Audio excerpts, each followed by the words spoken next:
Speaking of Tunisia, as Mr. Sakharov mentioned, members of the Tunisian National Dialogue Quartet, who later today will be honored with the Nobel Peace Prize, dedicated their award to their fellow citizens who died on the country's path from revolution to relative stability. The honor comes ahead of the 5-year anniversary to the start of what came to be known as the Arab Spring Revolution, a social and political upheaval whose consequences are still being felt, if not we're living it right now, as evidenced by the news we just covered in the previous item. Now, what went right in Tunisia? Let's take a look at the following report by Mandy Kogosowski. Break it down from there. The people of Tunisia will have their eyes proudly set on Oslo later today, as the Tunisian National Dialogue Quartet will be awarded the Nobel Peace Prize for its contribution to building a pluralistic democracy in the country in the wake of the Jasmine Revolution. Earlier this week, quartet delegates were also awarded the highest decoration in France, the Legion of Honor. We must remain loyal to the forces of democracy and freedom in France and in Tunisia. We must preserve human rights.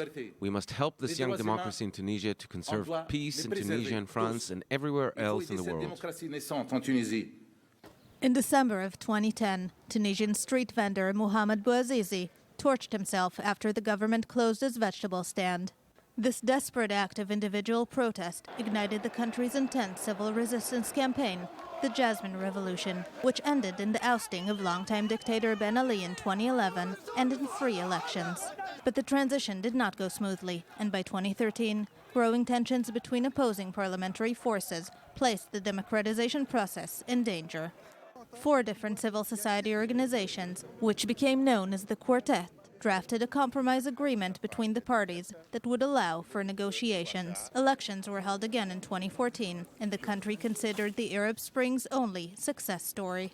It is so important and so timely right now to put the limelight on what has been achieved in Tunisia as opposed to many other countries, and to try to inspire and help to safeguard those positive results. But still, democracy in the country is fragile, and the jihadist threat is ever growing. Just last month, a state of emergency was declared after 12 people were killed in a suicide attack on a bus that belonged to the president's security entourage, the 3rd major deadly attack in Tunisia since the beginning of the year. Joining us live now from La Goulette in Tunisia is artist Rafram Haddad. I want to thank you so much for being with us this morning. You're living, you're breathing the Tunisian democracy. Is Tunisia a democratic place these days and age? I think it's need to define what is democracy, because you don't see it in the streets. I mean, every day, everywhere in the world. But I mean, what is democracy? No, very true. Continue. Yes, Tunisia. Tunisia now is in a very fragile situation, like all over the world. I mean, there's terror attacks, which is very global, because it's not local in any way.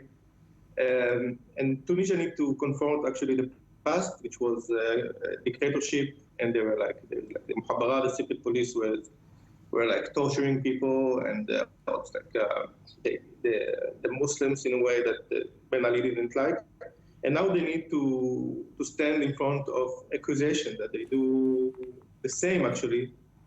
But in the same time, they need to confront the terror, actually, that is widespread here. Not really widespread, but it's like it's a big problem in Tunisia now. As you mentioned also, the terror being widespread all over the world. You have been going in and out of Tunisia for several years. You're living there now. I'm wondering with you, what do you feel is the change over the course of the last, let's say, several years?